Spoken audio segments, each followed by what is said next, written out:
Well, hello there, humans, hippies, earthlings, whoever you are, wherever you are, whatever you're doing, and if you're lucky enough indeed to be doing it too, it's me and that bloke over there. Red Eyes Official, welcome to the PUBG Mobile 5th anniversary. It's all happening. I'm excited, Red Eyes. Why don't you talk to young humans at home through a little bit of what's going to be going down in Funky Town today? What is up, everybody, and welcome to the PUBG Mobile VIP Anniversary Fiesta Infinite Imagination. And we're celebrating 5 amazing years of this game that, for a lot of us, I know I don't just speak for myself, for a lot of us, it's become more of a lifestyle than anything else. And for those of you, for those of you who aren't quite familiar as to who we are, I'm Red Eyes, your ever-lovable and adorably cuddly caster, bringing you the daily dosage of butt kickery, tomfoolery, and all-around shenaniganism. And I ain't alone. I'm joined by the man, the myth, the legend himself, the Bushka. Thank you. Hello. Well, we are going to be doing things a little bit differently today. We're going to be doing things in a set of 3 matches. We've got 16 VIP teams, each comprised of 4 participants, and they're going to be duking it out to see who's going to be getting their shot at a $3,400 prize pool, Bushka. I mean, we've got $500 going to the participants. Each participant of the first place is going to get $500. Second place, $250 per person. Third place, I believe, is $100 per person. And get this, anybody who opens the imagination crate is going to get 600 UC for themselves and everyone on their team as well. It's a world of pure imagination, Red Eyes, and I can't wait to see who's the first one to pop the top on that big bad boy. That's right, brother. And I love this enthusiasm, by the way. Yeah, we got some heavy hitters, you guys. You know, I'm a lot of familiar names for the PUBG Mobile community. You know, we got some VIPs such as WPGN, Quan Deadshot, Shredder, Sama, Fate, Irene, Farouk Ahmad. We got Potato King, and I believe he goes by something else these days. I believe he goes by Yajid Gaming. Yajid. Yes. And we got Luna. Everyone knows Luna. We got E-Loves, Dan Fiji. We got a ton of heavy hitters today, and I'm just excited to Fiji, mate. I cannot wait to see what sort of action we're going to be getting into today. Now, it's important that the viewers understand we are going to be doing things a little bit differently than the standard classics. Our participants are going to be required to hot drop at one of the 2 imagination districts, essentially. Now, imagination districts are going to have a series of 4 positions of smaller crates. Now, these 4 positions need to all be occupied at the same time for the imagination crate to open. Now, that's going to have a lot of advanced supplies and a lot of heavy hitting weapons and armor that our participants are going to want to get an early hold of. It's going to be really competitive, and that's why there's that 600 UC payout for anyone who's willing to risk opening it. It's going to be wild because I found this out yesterday. I was in game. I thought we had to go and put a person in each spot, but it's just whoever's the one there that opens the last little door is the one that gets it. So you can be a sneaky grub and you can wait around the last little bit and pop that top. You're an imagination crate lover. You just get on up there and open the thing and you're a winner. But you know, no one to be like that. Everyone's very upfront about these kind of things. Everyone wants what's due and only what's due. So it'll be interesting to see how we go. Yeah, man. Now, it leaves me to wonder, what sort of gameplay are we going to be getting, you know, around the mid to end game? Because, you know, with so many players dropping hot right off the bat, I mean, we're only working with 16 teams. So this could go one of 2 ways. I mean, either we're going to talk me through Red Eyes.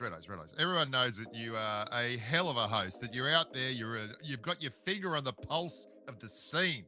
When people want to know what's up, they say Red Eyes is what's up. Who do you think out of these captains over here on the left, which team is going to get up and do the dance? Who's going to win the whole enchilada?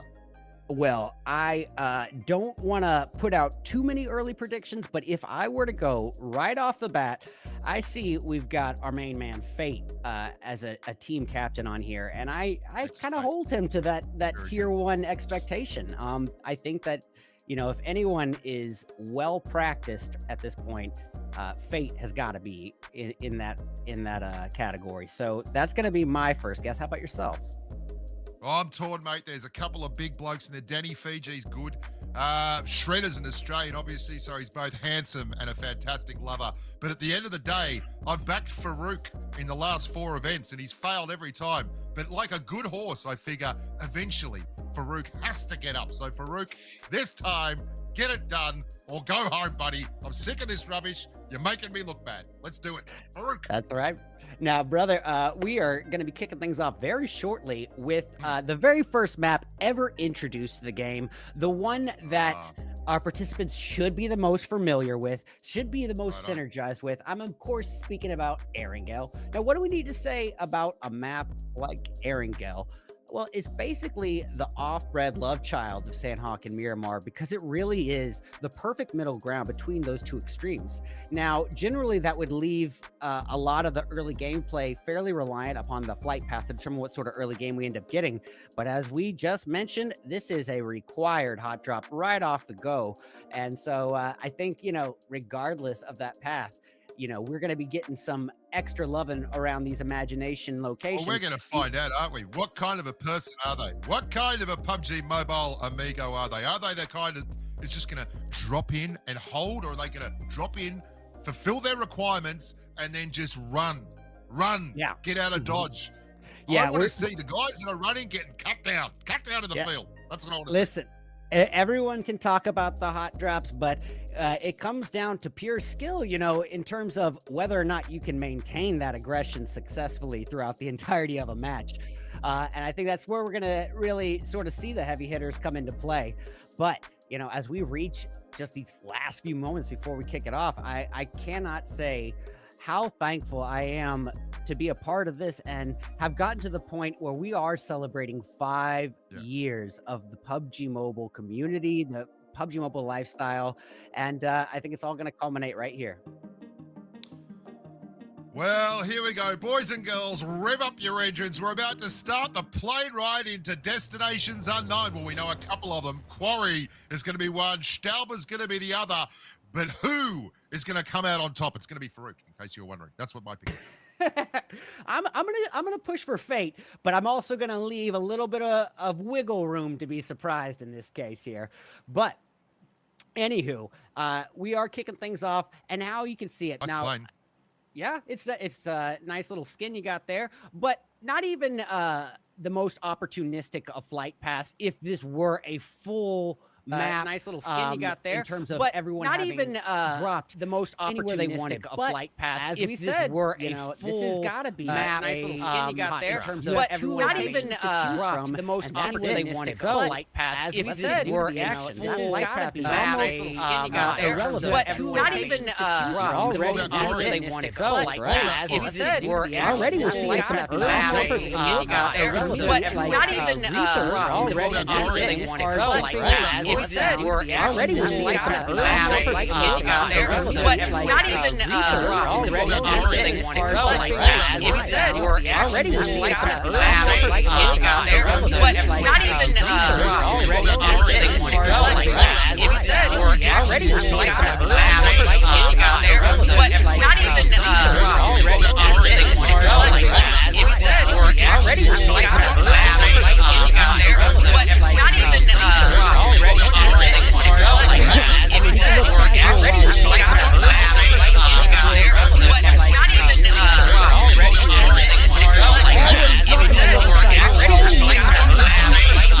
there, but not even dropped the most opportunistic they wanted flight paths. As we said we're already seeing some map skin you got there, but not even dropped the most opportunistic they wanted flight paths.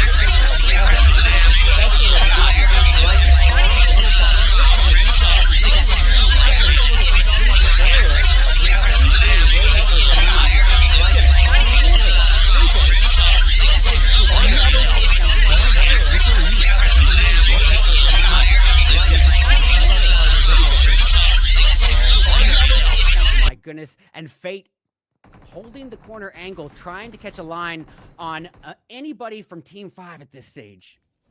I love the fact that Team 6 has held form there. They've got a full squad in that corner, and they're starting to exert themselves, make their presence felt. Saman goes down. Number 5, you can't feel comfortable there. Number 6, Fate's squad, is it? Look, we all thought he was going to be very, very... Oh, I take it back. Someone just got deleted. All right, well, getting eyes on Zalat here. Already equipped with that Groza and making good use of it as he just wrecks into Aurora. Just a few bullets, that's all he needed. He's down to 2 clips left, and he's going to utilize this utility for a finish, making it rain a little bit of hellfire here on Aurora. Falling just a little shy of the mark, and boy, he focused in, started seeing red, no pun intended.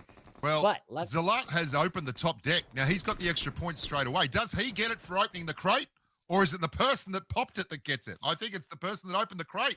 Team 5 opened the crate and quarry, that's right, and they get the extra love. That's right, buddy. And, you know, you got to say, and even if you are taken out fairly quickly after, there's something to be said about getting that instant payout. Yeah, instant payout. He's taken the money or the box, and he's taken the money up front and left the box on the table. We'll never know what happens, but team number 6, they were looking for all ends. He's taken the money or the box, and he's taken the money up front and left the box on the table. We'll never know what happens. Red Eyes in the team number 6, they were looking for. He's taken the money or the box, and he's taken the money up front and left the box on the table. We'll never know what happens. Red Eyes in team number 6, they were looking for. He's taken the money or the box, and he's taken the money up front and left the box on the table. Of the day, I would say, is karma, because the second anybody is getting a knock on somebody, they're giving up their location, and like sharks in the water, smelling the blood and hearing those shots, whoever is attacking anybody is going to get focused on almost immediately after.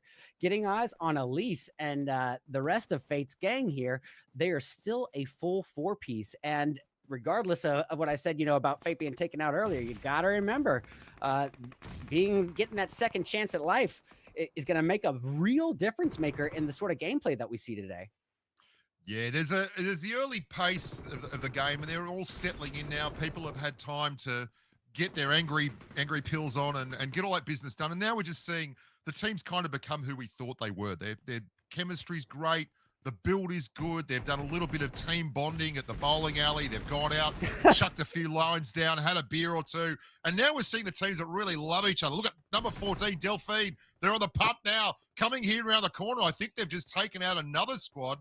16 teams left, though, so everyone's just coming back in and relaying. It's an early days settle in here for me, Red Eyes. Not much action now for the next little bit, I don't think. Well, you know, as soon as I was ready to criticize Delphine for the 6X, you know, on the LMG, the 762 LMG, wow, making amazing use of it and bringing the team up to 4 kills, literally doubling their kill count in a matter of moments. Look at this, a wonderful look here at the M249. I'm not a big fan of the M249, but MV Power seems to be making it work. No defeats yet, 0 kills, but still looking confident with the M249 as they hold this back end, the south corner of the quarry tilt. What's going to happen here if the circle moves? This will be pretty brutal. Yeah, that's right. And so if anyone is unfamiliar with the nature of PUBG Mobile and just tuning in for your first time, the way the games generally work is the dead zone will shrink and shrink, further limiting our participants' options in terms of where they can occupy, and it also will deal out more damage as the match progresses. So yeah, your location is going to be a pinnacle factor, and it's determining what sort of tactics you can implement here. And already we're seeing Power just holding a position of, well, I don't want to call it a position of security, but it's not a bad angle. He's got 4 walls surrounding him and a nice little area to overwatch and peek from. So it is coming with some purpose. I think you're right. It's got some purpose. It's got some intent. But my big problem here is there's like 25 other squads here with the same concept, and there can only be a certain limited amount of railway when you're leaving this place. The tracks all go one direction. There's not a lot of vehicles. I am going to be very excited to see the Blue Zone make some MVP level decisions on these guys. That's right. And I say this quite often. I don't care who you are, what tier you're playing in. You can be tier 3 open community, tier 2, or even a tier 1 pro. Nobody, and I mean nobody, has a higher KD than that blue zone, Bushka. Smack on, buddy. And I see Rolex in the chat there. G'day, Rolly. The king of lights out. Someone said, bring back lights out. The original power bag squad. Why not? They just won that Galaxy thing. This looks like an absolute rip snorter of a game. Still 16 teams left, 62 remaining. I do love this, like Red Eyes, how this extra recoil, it does encourage this very aggressive gameplay early. Oh yeah, absolutely. And just the requiring them to drop hot here, this instant action. I mean, we were met with an onslaught of bullets right from the get-go. Yeah. And speaking of which, Gassan taken down from behind, trying to get to a position to cover, but it is all for naught as he is eliminated by Luna PUBG's amazing team there. Quickly switching Luna over. PUBG. Very dangerous. Very dangerous in the type. Woo! Speaking of dangerous, AJ making good use of his weaponry, getting some easy claps in the mix, and bringing the team up to 7 kills already. Big numbers early, but there's plenty of kills still left. Plenty of chicken on that bone. A cavalcade of love coming out of the Luna squad there. And we're down to 3 units of measurement in the quarry vicinity. It's going to be a very difficult exit, but it's being made all the easier by these wonderful frag outs. Luna, I love the fact that those fences, they drive me absolutely crazy because they're just too high to shoot over, but they're too low to hide you. So getting that box angle there was a great play by Luna. Yeah, and I gotta agree with you, man. It does seem, that positioning and tactics here are gonna be a little bit more extemporaneous because our players aren't as familiar, with these imagination districts as they are with, say, classics. But that's what makes this so exciting. Even 5 years into this game, it still stays fresh. It still keeps us on our toes, and this is exactly what the edge of your seat was made for, Bushka. Yeah, right on, Donkey Kong. I do worry that my old fingers can't keep up with this because there is a lot going on there. Oh, look, we're seeing an exit. The Western Shores, they're heading out here. This is squad number 11. Toxic's covering that, though. We can see SK Toxic here, squad number 2. They've got an angle on the exit here, and everyone, Toxic going to the ground game. Yeah, Toxic laying low here. Just not trying to bring unnecessary attention to himself, but he does have the looming threat of Luna and her team just in front of him. Now, he's got no support. Yes, exactly. Now, here's the thing, this element of surprise could be a pinnacle factor here. He's got a lot of opportunities, but in doing so, he needs to be cautious because the second he shoots, the rest of Luna's team is going to be aware of his location, and it could be his undoing if he ends up firing, even if he does secure a knock and a thirst.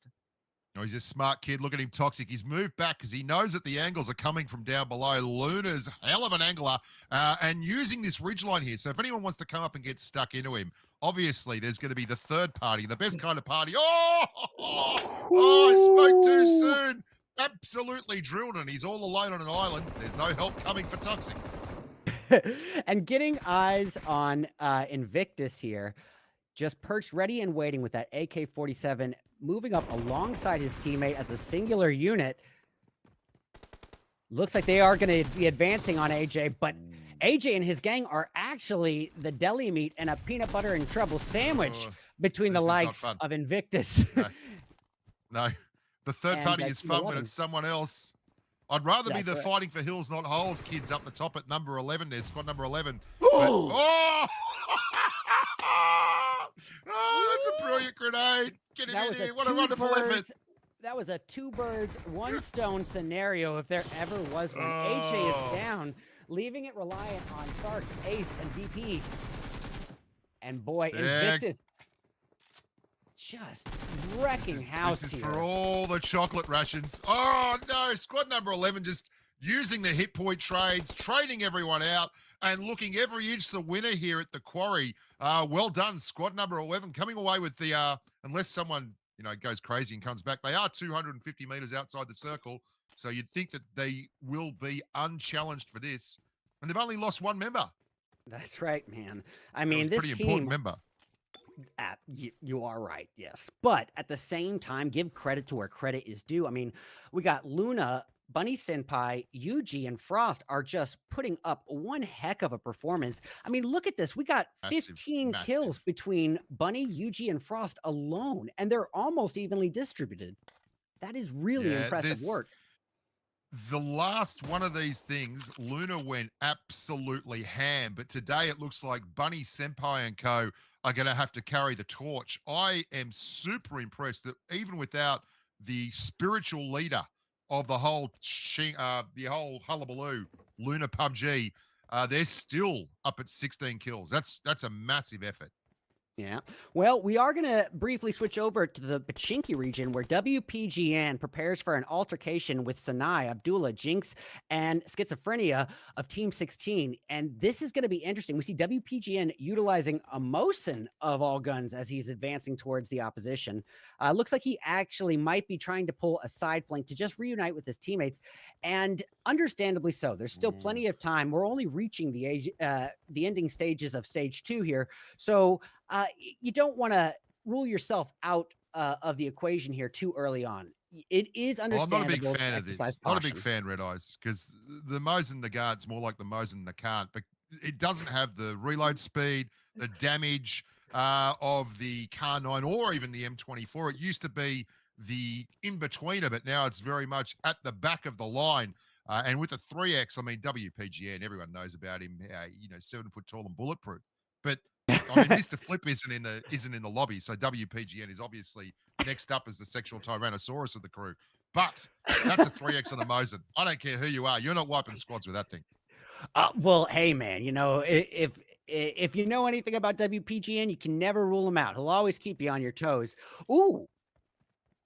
All righty. And we also see, it looks like Fate still in the mix and getting some takedowns off in the distance, adding to his kill count.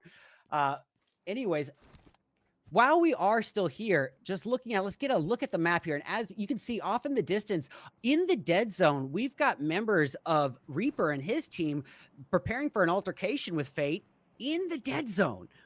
All the while, yeah, and it also gives a real opportunity here for Ahmad, Dada, Terror, and Ramiz of Team 8 to pull a gatekeep. And I'm a little bit nervous, if I'm honest. I'm a little bit nervous for Fate or Reaper's teams. Well, you can see that there is a help is on the way. There is an extraction coming up for squad number 8. They had a car, but this is the price you pay for going off-piste, as they say in the skiing fraternity, heading all the way up to Stauber to fulfill your obligations of an Imagination Zone hot drop, and then the zone hard shifting southwest. And that's left a lot of people on the Foot Falcon struggling to breathe air that's not blue. I hope they can breathe underwater because it's going to get very ugly up there in the northeastern corner very, very quickly. Yeah. I was just speaking about how this game has always stayed fresh and kept us on our toes. Well, you bring up a great point about, I hope they can breathe from water. Well, they can't breathe from water, but if you are familiar with one of the more recent updates, they can swim while knocked, and they can now be revived in water. That is great. Yeah, that's so cool. It is, and it's crazy how one little minor change in the game, how much that can impact the nature of the game itself. Just usually, previously, if you were knocked while you were in the water, you're donezo. Well, talk about extra chances at life. Yeah. Look at the cars they've got up here. Squad number 17, they're not going to give it this. They're going to try and clear a couple of these vehicles. Squad number 10, they've got the whole convoy lined up there. This is another one of those walls you can't quite shoot over, but you can get knocked from. This is Kashav and his team facing off against the looming threat of Sology Gaming, Samantha, Morty, and Play Mr. 365. Now, did you see that? There's one bike between 4. This is where you find out who your real friends are. Oh, gosh. Sology making some good use of the 6X M4. And it looks like they already have a knock on one of Sidhu's teammates, but it does not seem like they're going to be able to acquire that thirst. Third party. Yep, Sology now finds himself the deli meat of this peanut butter and trouble sandwich as they're taking bullets elsewhere from multiple teams. It's not just going to be Potato King in the gang. It looks like it's also going to be the Thirst University boys in Shredder, Crazy J, Monkey, and Dashi. Another wonderfully handsome Australian up there. That's Shredder. 讓下一代有所傳承，人壽儲蓄計劃，永明照亮安穩人生。 Which is good because when we see people that I've backed, they get knocked and thirsted very, very quickly. Number 4 here, you can see. Look at the blocks. The blocks are up. Yep, and it looks like Thirst University's sushi has already expired. No, that sushi is expired. I can't It's going to reduce him down to a 3-piece, and Morty is on a hard push. Monkey quickly bowing down, going prone, getting a little bit of geographical cover. Bringing up a great point, guys. You know, when compound cover becomes few and far between, that's when it really comes down to knowing the geography, the good hills, divots, knowing what cover is afforded to you, and that just comes down to it's more practice important and than that, experience. Red Eyes. Parking. What's that? Who can park the best? Who can park the best? Did you see how these guys parked? Like a bunch of champions. Oh, disaster! Man, I'm in my 30s and I can't parallel park. I don't want to talk about it. Well, we got Morty firing outward. He did deal quite a significant amount of damage there at the first, but not quite enough to finish the job. And as they say in the Vin Diesel scripture, it doesn't matter whether you win by an inch or a mile, winning's winning. And if you can't get that knock, it's almost like it never happened to begin with. Well, this has turned tables very, very quickly. The thirst was all about squad number 4 at the top with Shredder and co. But the zone has absolutely decided that third party wasn't necessary, and they've moved everyone a little bit further north towards the ridge line between, the Gutka Plains and the George Pole crates. Everyone's still up and about here, so a lot of gunfighting, but not a lot of results. And, honestly, this is a bit to be expected, I would say, just given the nature of the size of the map, but alongside with the structure of this event itself, we can expect that early game absolute bloodbath warfare. Now, as these players are given that second chance at life, you can imagine them playing that a bit cautiously from that point until the end game. But as this zone shrinks and as we reach the later stages of this match, they're not going to have the option. Ну вот Сися забрал Хира, пришлось к нему шпиона подослать. Но он что-то херово справился, конечно. Посмотрим, что на следующей неделе будет. The result, isn't it, of having this recoil card? You get the hot drop followed by a long period of cooldown, and then the last couple of circles are ever more sweaty. And look at this. I mean, everyone between a rock and a hard place here. That is a great thread, but there is absolutely, they've got to get it clear. Oh! 3 lies. Squad number 10 in all kinds of trouble. Boy, Mr. 365 keeping the pressure on multiple members of 16.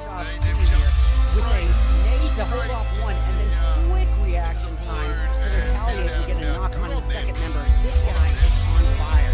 We got Slow. This is not a fun compound. 53-round clip is not going to save you when you're burning like a bush here. Yeah, this is a bad compound. There's no cover. The third party's happening everywhere. These guys are getting I told you. There's the third party. Squad number 14. They have absolutely no respect, Red Eyes. No respect whatsoever for that gunfight. I mean, literally, the moment you let that bullet leave the barrel of the gun, it was actually like they dropped at the exact same time. I don't know if I've ever seen that. Oh, listen, I've played that compound at final circles so many times and just got rinsed in the gunfight as the circle shifts. It is a terrible place to be. Yeah, this is a great place to be. This is number 1.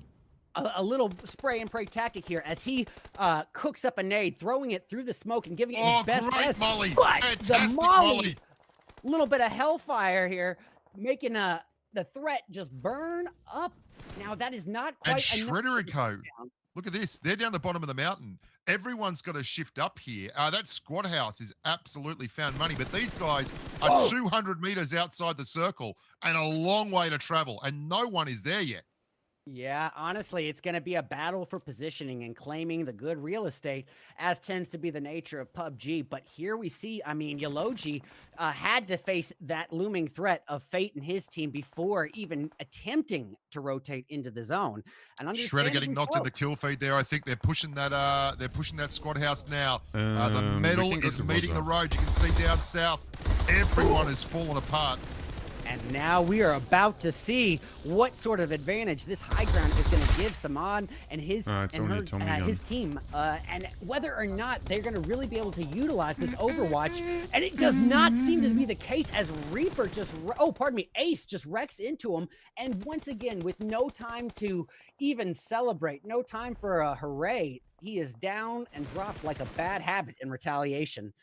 Farouk's squad getting cleared in the kill feed there. Lovely work, though, from Samar and co. They just hit point traded their way down the mountain there. They were outside the circle. They're back inside the circle now, I believe, although face it, Ramaz has just gone and thrown the best molly of the year. He's got a 4